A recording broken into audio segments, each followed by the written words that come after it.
Cameras rolling, red lights on. He just sat down smiling at the waiter, clueless. Perfect. The moment she walks in and he realizes, boom, we've got him. You really think he'll bail on a deaf woman?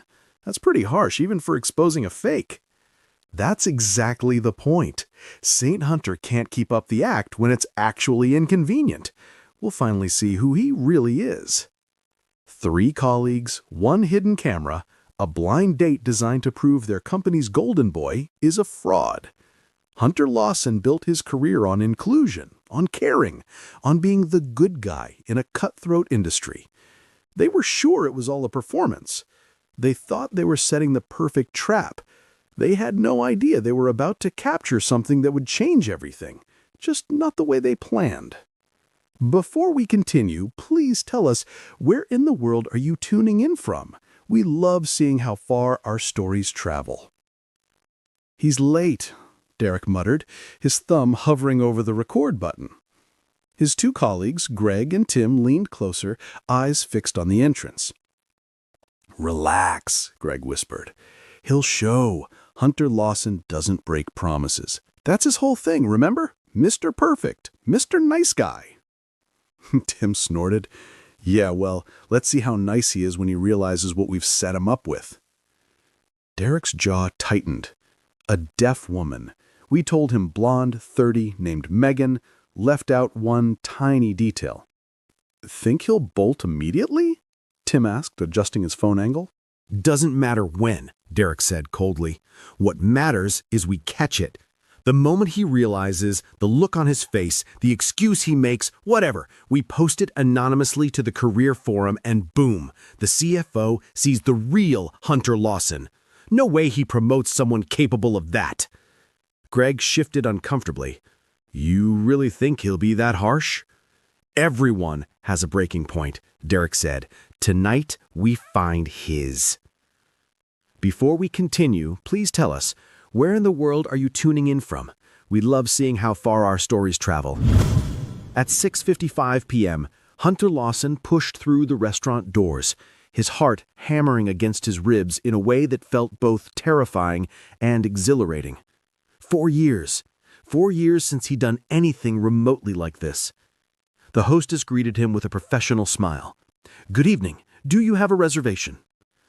Meeting someone, actually. Blind date. Her name's Megan, blonde, around 30. Of course, right this way. She led him to a table near the window where amber evening light spilled across white tablecloths. Hunter sat down, his hands restless. He caught his reflection in the window. Navy shirt, clean jeans, the face of a man who'd forgotten how to do this. June's voice echoed in his memory from earlier that evening. Daddy, you look handsome. Are you going to marry her? He laughed, kissed her curly brown hair. It's just one date bug. Don't get ahead of yourself. But now, sitting here, his daughter's hope felt like a weight on his chest. What was he doing? He'd locked this part of himself away for good reason. June needed stability, not... The door opened. Hunter's breath caught. Megan Smith stepped into the Riverside Grill at exactly 7:02 p.m., her long blonde hair catching the light in a way that made her seem almost ethereal. She wore a simple dress that somehow managed to look both elegant and approachable. Her eyes scanned the restaurant with practiced caution, the look of someone who'd learned to assess situations before fully entering them. The hostess approached, spoke to her. Megan's gaze tracked the woman's lips with intense focus. Then she nodded, responded. Her voice had a particular quality, clear but slightly modulated, the voice of someone who couldn't hear their own volume. From the corner position, Derek hit record. Here we go, he whispered. Hunter stood as Megan approached his table, his instincts firing on multiple levels at once. The way her eyes had tracked the hostess's lips, the slight delay in her response, the careful way she navigated the space. Megan, he said, extending his hand. I'm Hunter. She smiled, genuinely, beautifully, and took his hand. It's so nice to meet you, she said, her eyes focused intently on his mouth as he spoke. In that split second, Understanding crashed over Hunter like a wave. She was deaf. His colleagues had set him up on a blind date with a deaf woman and hadn't bothered to tell him. They told him everything, except that. The realization should have made him angry, and part of him was, but a larger part felt something entirely different. Something that reached back through years of memory to his mother's hands moving through the air, teaching him a language before he could fully speak his own. From the corner booth, Derek leaned forward, a sinister smile curling at the edges of his mouth. His phone was already recording, held steady, as he waited, hungry, for the moment Hunter would crack, the moment the mask would finally rip away. Of course he'd reject her, cruelly, publicly. He'd lash out, storm off, leaving her sitting there in humiliation, and when he did, they'd have the proof they'd been praying for. Instead, Hunter smiled, soft, steady, unwavering. He stepped forward, pulled out Megan's chair with a gentleness that made her pause, and then, as she sat, he lifted his hands. His fingers moved with effortless grace, fluent and warm, each sign slicing through the silence like a miracle Megan never expected. "It's wonderful to meet you. Thank you for being here." The entire restaurant froze, and in the corner booth, Derek's foe nearly slipped from his grip. "Wait, what is he doing?" Greg breathed, leaning forward so abruptly he almost knocked over his water glass.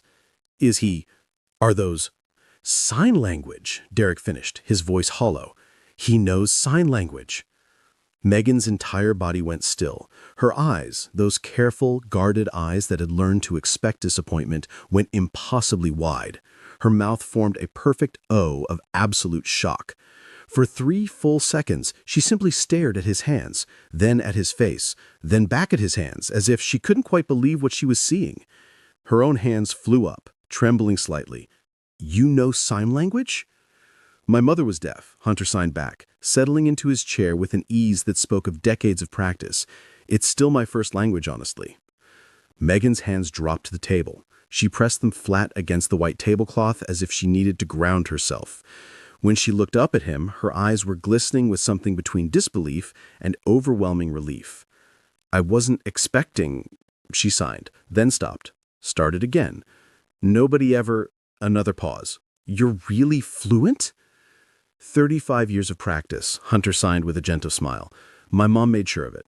Said if I was going to live in her world, I needed to speak her language properly." In the corner booth, the 3 men sat frozen, their carefully constructed plan crumbling in real time. "This can't be happening," Derek muttered, his knuckles white around his phone. He can't. "Maybe it's an act," Tim whispered desperately. "Maybe he learned a few signs to impress her, and he'll mess up soon." "Look at him," Greg interrupted, his voice strange. "That's not a few signs, that's fluent. He's actually having a conversation." They watched as Hunter's hands moved with fluid grace, as Megan's shoulders gradually relaxed, as her guarded expression melted into something open and genuine. They watched her laugh, a real, unguarded laugh that made nearby diners turn and smile. "He's supposed to be making excuses right now," Derek said, his voice rising slightly with panic and confusion. "He's supposed to look uncomfortable, to check his watch, to—" "He looks happy," Greg said quietly. And he did. Hunter Lawson leaned forward with genuine interest, his entire face animated as his hands moved through signs. There was nothing forced about it, nothing performative. He wasn't tolerating the situation or playing nice for appearances. He was connecting. Actually, genuinely connecting. "Keep recording," Derek ordered, though his voice had lost its earlier conviction. "Maybe he's just wait. Everyone cracks eventually." But even as he said it, watching Hunter laugh at something Megan signed, watching the 2 of them fall into easy conversation like old friends, Derek felt something uncomfortable twist in his chest. It looked a lot like doubt. The conversation that unfolded over the next 20 minutes was unlike anything Megan had experienced in 3 years of catastrophic blind dates. Hunter didn't speak slowly or exaggerate his signs. He didn't treat her like she was fragile or simple. He just talked to her, like she was a person he genuinely wanted to know. "So you're a freelance writer," Hunter signed, leaning forward with real interest. What kind of writing? Content marketing, mostly, Megan signed back, her shoulders gradually relaxing. Technical documentation, website copy, the occasional blog post. It's not exactly creative writing, but it pays well and I can work from anywhere. That's incredible. Building your own business like that takes serious discipline. Megan's hands moved with more confidence now. What about you? What do you do? I'm a therapist at a downtown firm. Workplace counseling, conflict resolution, that kind of thing. I've been there about a year. Do you like it? Hunter paused, considering. I do, though lately it's been complicated. Office politics. You know how it is. Actually, I don't, Megan signed with a playful expression. One of the perks of working from home, my biggest office politics issue is whether the cat gets to sit on my keyboard. Hunter laughed, a real, genuine laugh that made several nearby diners glance over with smiles. Okay, you win. That sounds infinitely better than my current situation. A server approached to take their order. Hunter smoothly transitioned to speaking aloud for the server while simultaneously signing for Megan, translating the specials without her having to ask. It was such a natural, considerate gesture that Megan felt something crack open in her chest, something that had been closed for a long time. You have a daughter, Megan signed after their food arrived, her expression thoughtful. Most men don't mention their kids on first dates until at least date 3. Hunter's face softened in a way that transformed his entire appearance. Her name's June. She's 7, obsessed with volcanoes, and currently convinced that our cat is secretly plotting world domination. She sounds amazing. She is. She's the best thing that ever happened to me. Hunter's hands moved with such tenderness. And honestly, if someone can't handle that I come as a package deal, better to know now. June's not a secret or a complication. She's my whole world. Megan set down her fork, her full attention on him. Your wife? She signed carefully. The question hung in the air between them. Hunter's hands faltered for just a moment, the first time all evening he'd hesitated. When he continued, his signs were slower, weighted with old grief. She passed away 4 years ago. June was 3. It was a heart condition nobody knew about, not even her. One day Sophia was planning June's birthday party, and 3 days later, he stopped. Started again. I've spent 4 years learning how to be both parents, learning to braid hair from YouTube, learning that princess movies can actually be pretty good if you watch them 60 times. He attempted a smile, but it didn't quite reach his eyes. I locked myself away from anything relationship-related after that. Told myself June needed stability, routine, just her and me. This is actually the first date I've been on since. My daughter kept asking why I never did anything fun anymore, and I realized I didn't have a good answer. Megan reached across the table, not quite touching his hand, but close enough that he could feel the warmth of her intention. Her eyes held such gentle understanding. I'm so sorry, she signed. That must have been incredibly hard. Still is, I imagine. It was. It is. Hunter looked down at their almost touching hands.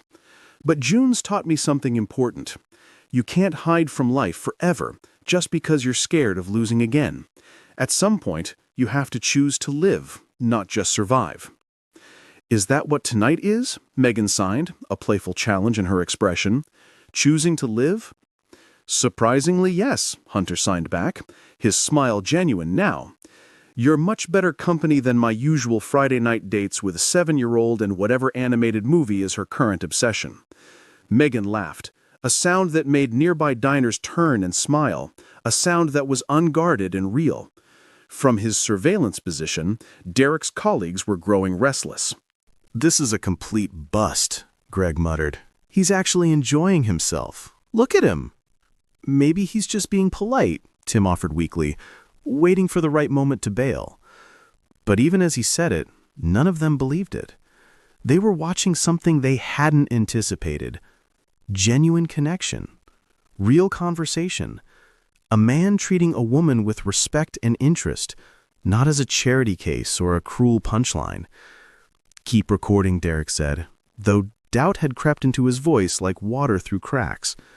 By the time dessert arrived, Hunter and Megan had discovered a dozen shared interests. Both loved hiking but were terrible at identifying plants.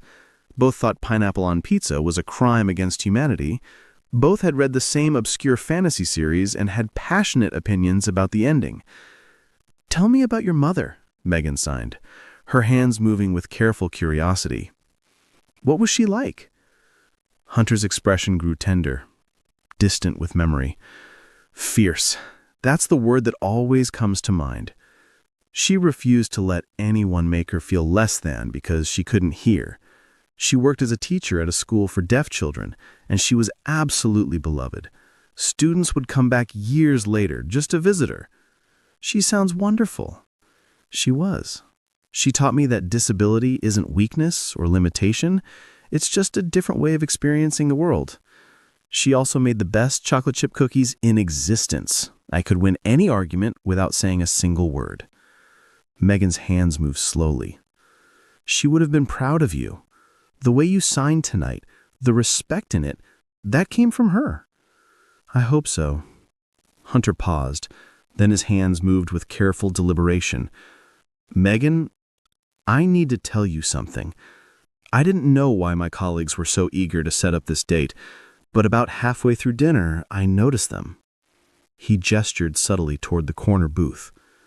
"3 guys from my office. And they've been recording us." Megan's hands stilled. Her face flickered through emotions. Confusion, hurt, dawning understanding, then something harder. Anger. "Recording us," she signed sharply. "I think this was meant to be some kind of test," Hunter signed, his jaw tight. "There's a promotion at stake. They wanted to see if I'd—" He couldn't quite finish the thought.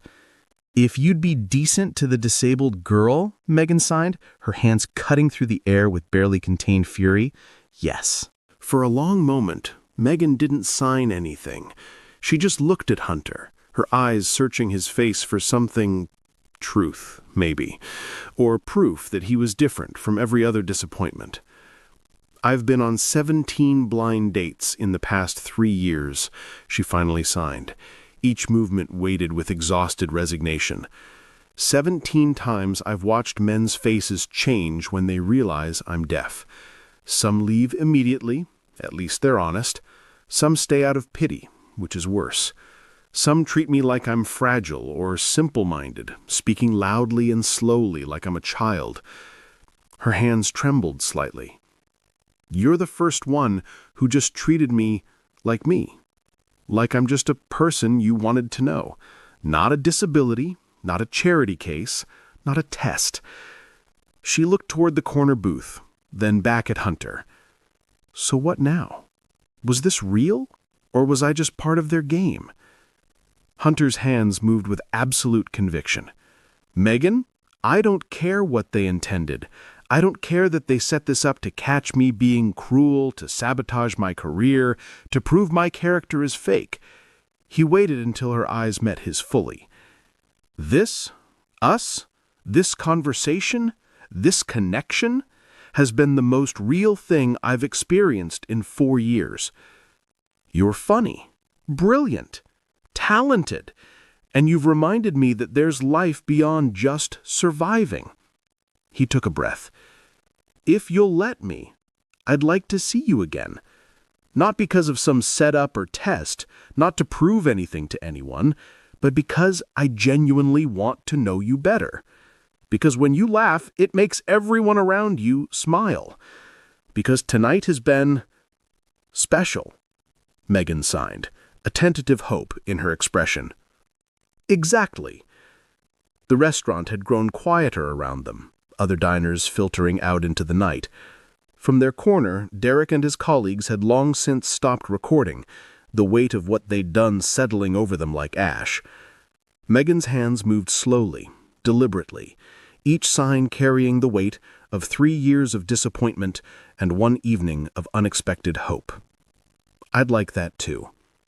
The weekend that followed moved with the strange, suspended quality of a dream that might dissolve if examined too closely. Saturday morning, Hunter made pancakes while June sat at the kitchen table, swinging her legs and chattering about the science project she wanted to do on volcanoes. "Bug, I need to tell you something," Hunter said, sliding a pancake onto her plate. June looked up, her curly brown hair wild from sleep. "What?" "Remember how I went on that date last night? The one where you looked all fancy and nervous?" Hunter smiled despite himself. "Yeah, that one. Well, I met someone really special. Her name is Megan, and I'm going to see her again tomorrow. She might come over here, actually." June's eyes went impossibly wide. "To our house? Is she nice? Does she like volcanoes? Can I meet her?" Yes, probably and definitely. But there's something else you should know. Megan is deaf, which means she can't hear. She talks with her hands using sign language. June's fork paused halfway to her mouth. "Like in that video you showed me about Grandma?" Something warm bloomed in Hunter's chest. "Exactly like that. I thought maybe if you wanted, we could practice some signs together before she comes over." "Yes! Can I learn how to say volcanoes are awesome?" "We'll work on it."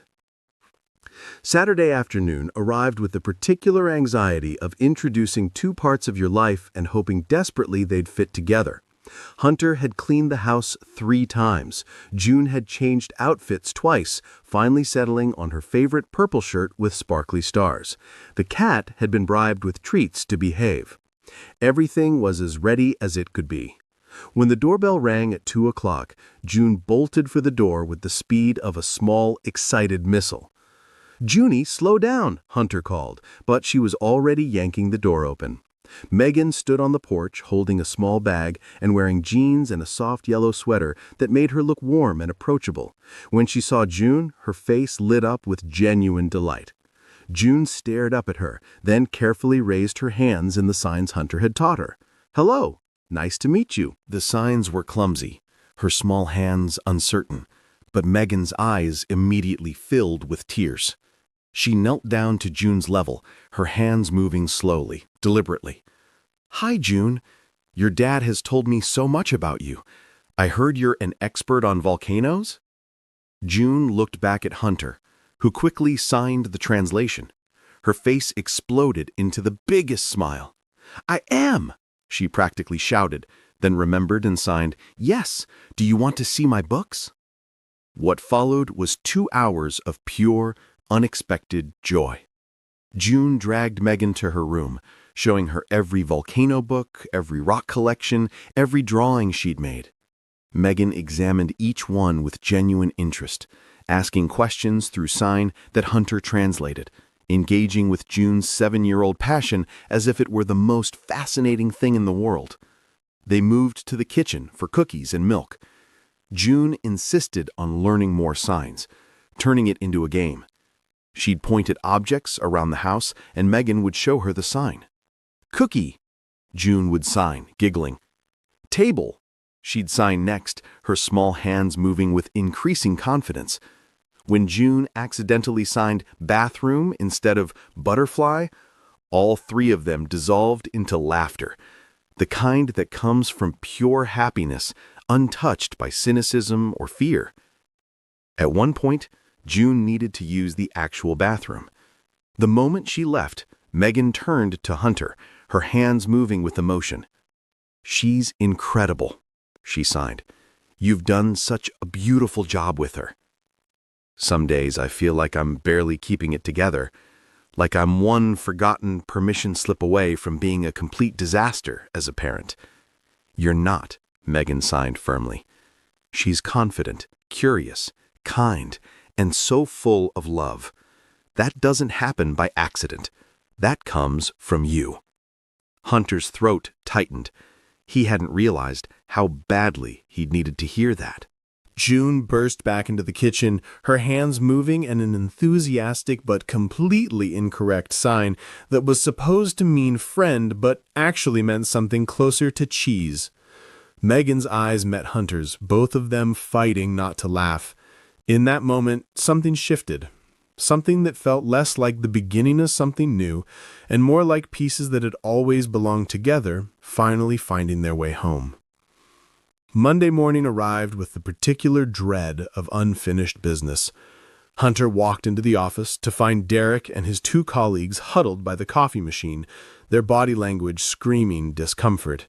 When they saw him, all three physically flinched. For a long moment, nobody spoke. Finally, Derek cleared his throat. "Hunter, we need to talk." "I know what you did," Hunter said quietly, his voice carrying across the break room. The confession came tumbling out like water through a broken dam. The promotion rumors, the insider information, the resentment that he, a newcomer of barely 12 months, was being considered for head therapist over people who'd been there for years. The bet. The plan to record his reaction to being set up with a disabled woman, to post it anonymously to the career forum, to destroy his reputation before the CFO could make the promotion official. "We thought," Derek's voice cracked, "we thought you were faking. The kindness, the work ethic, all of it. We thought it was an act to make yourself look good. So you decided to test me," Hunter said flatly. "Yes. And we were wrong. About everything." Greg couldn't meet his eyes. "We watched that whole date. Watched you treat her with respect and genuine interest. Watched you connect with her like a decent human being. And we realized we'd become people we're not proud of." Tim stepped forward.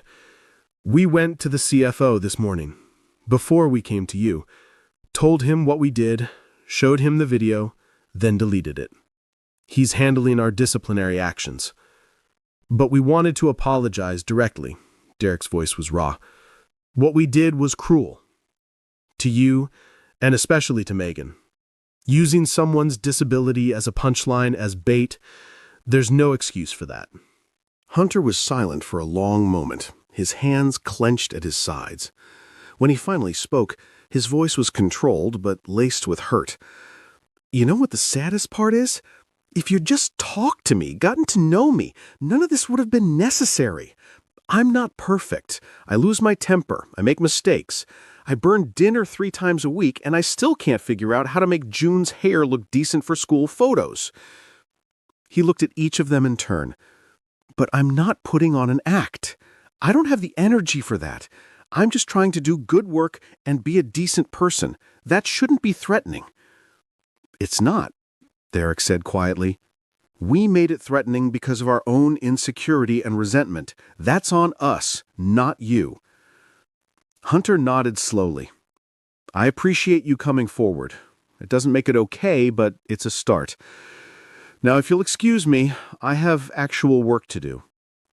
He poured his coffee and walked away, leaving 3 men to sit with the consequences of their choices.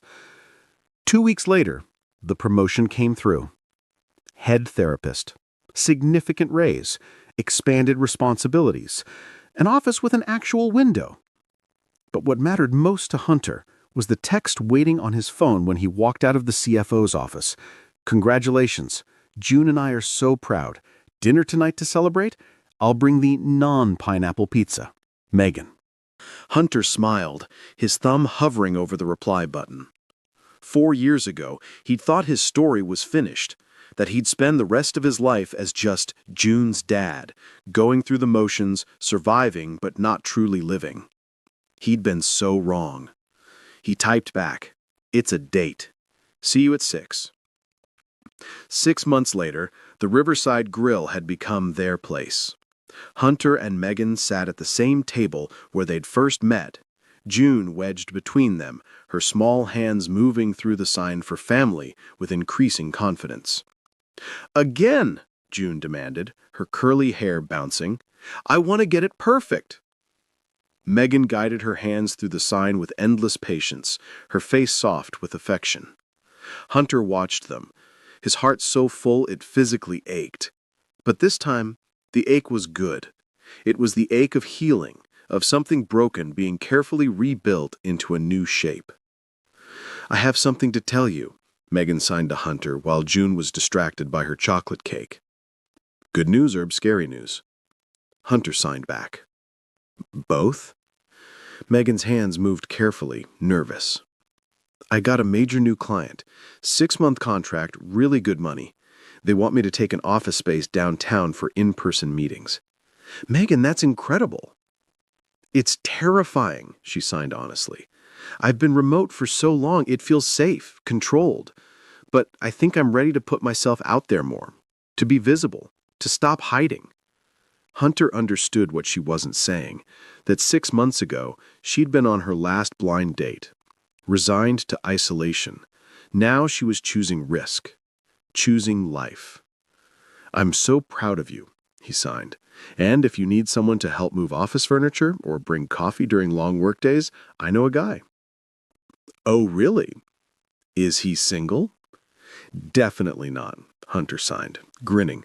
He's very happily taken by an incredible woman who is teaching his daughter sign language, who makes June laugh until she can't breathe, and who showed him that second chances at happiness are real. June looked up from her dessert, chocolate smeared across her face, and signed with exaggerated care. Are you guys being mushy again? Both adults laughed, the kind of laughter that comes from pure joy. Megan signed back, very mushy. Is that okay? June pretended to consider it seriously, then signed, I guess it's okay, but only because you're really nice and you don't like pineapple on pizza either. That's very important. As they left the restaurant that evening, Hunter carried June on his shoulders, while Megan walked beside them, her hand finding his. They made quite a picture. The single father who'd learned to parent alone, the daughter who'd lost her mother but found new love, and the woman who'd almost given up before finding connection in the most unexpected place. Derek passed them on the street, heading into the restaurant with his own family. He paused, met Hunter's eyes, and nodded. A gesture of respect and acknowledgement. Hunter nodded back. Some wounds healed with time. Some relationships rebuilt stronger. And some mistakes became the foundation for growth. That night, after June was asleep and Megan had returned to her apartment, Hunter stood in his daughter's doorway watching her sleep.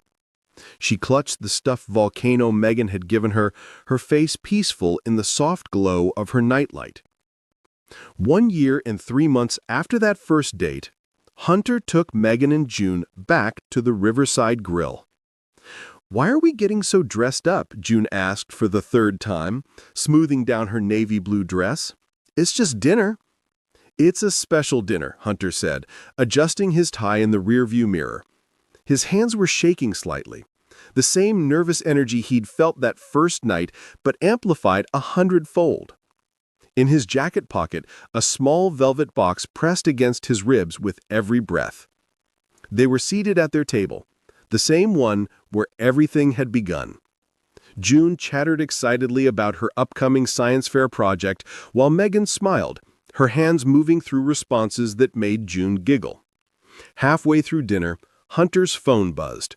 He glanced at it, then signed to Megan. June, can you come here for a second? June's bounced over, and Hunter whispered something in her ear.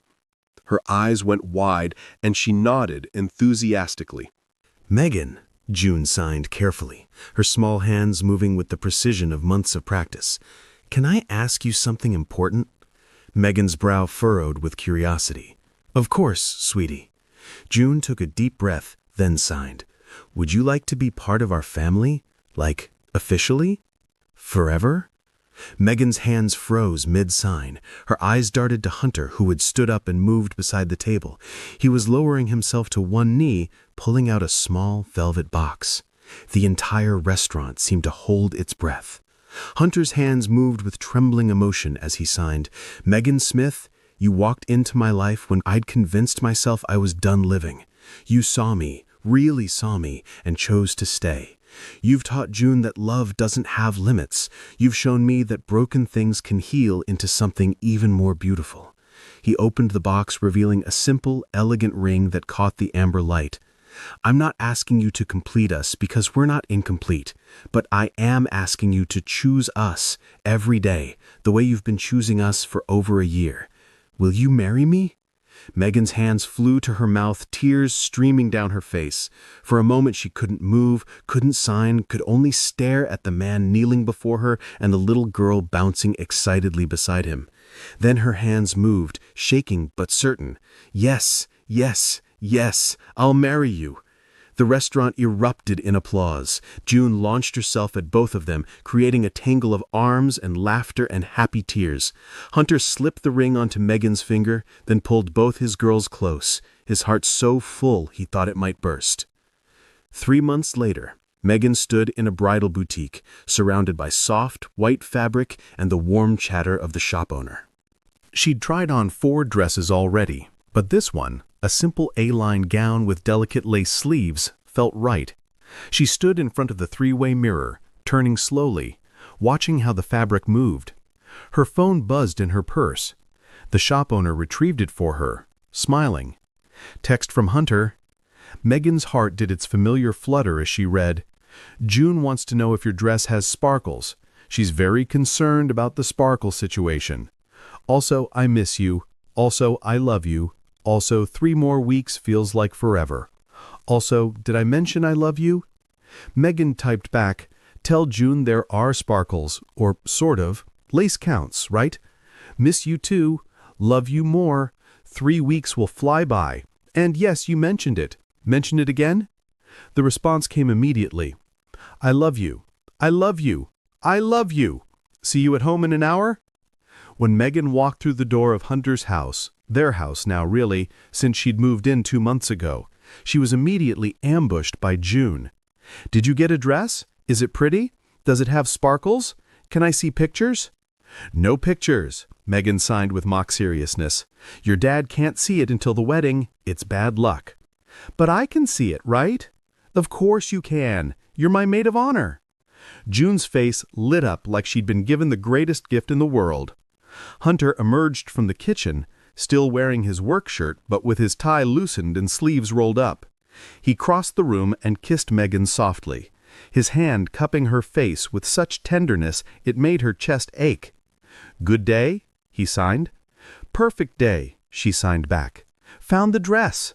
"Yeah?" "Yeah." "Can't wait to see you in it." His eyes held such love, such certainty, that Megan felt tears prick her eyes for the second time that day. "Movie night," June announced, already pulling blankets and pillows onto the couch. "We're watching the volcano documentary I picked." Hunter and Megan exchanged amused glances. A documentary on volcanoes wasn't exactly Megan's idea of relaxing Friday night entertainment, but watching June's enthusiasm made everything worthwhile. They settled onto the couch, June wedged between them, the cat sprawled across all their laps, blankets tangled around their legs. The documentary played on the TV, but none of them were really watching. June kept signing excited comments about lava flows. Hunter's arm stretched across the back of the couch, his fingers occasionally brushing Megan's shoulder. Megan's hand rested on June's curly hair, absently playing with her hair. This, Megan thought, this ordinary, beautiful, perfect moment. A year ago, she'd been on her last blind date, resigned to loneliness, convinced that no one would ever see past her disability to the person underneath. Now she was here, in a home filled with laughter and volcano documentaries, and a man who'd learned sign language from his mother and taught it to his daughter. A man who'd looked at her on that first night and seen not a disability or a test, but simply her. "What are you thinking about?" Hunter signed during a quiet moment when June was absorbed in the TV. "How lucky I am," Megan signed back. "I'm the lucky one." "We're all lucky," June signed, without looking away from the screen, making both adults laugh. The cat purred, the documentary droned on about pyroclastic flows. June's breathing gradually slowed as she dozed off against Megan's side. Hunter's thumb traced gentle circles on Megan's shoulder. Outside, the world continued spinning with all its chaos and cruelty and unexpected kindness. But inside this house, wrapped in blankets and love and the warm glow of the TV, three people who'd found each other against all odds were simply, beautifully, perfectly home. And in 3 weeks, they'd make it official. But really, they'd been a family from the moment Hunter raised his hands and signed, "It's wonderful to meet you." Everything else was just paperwork. If this story touched your heart the way it touched mine, please don't let it end here. Let it remind you, kindness still matters, compassion still changes lives, and hope is never wasted.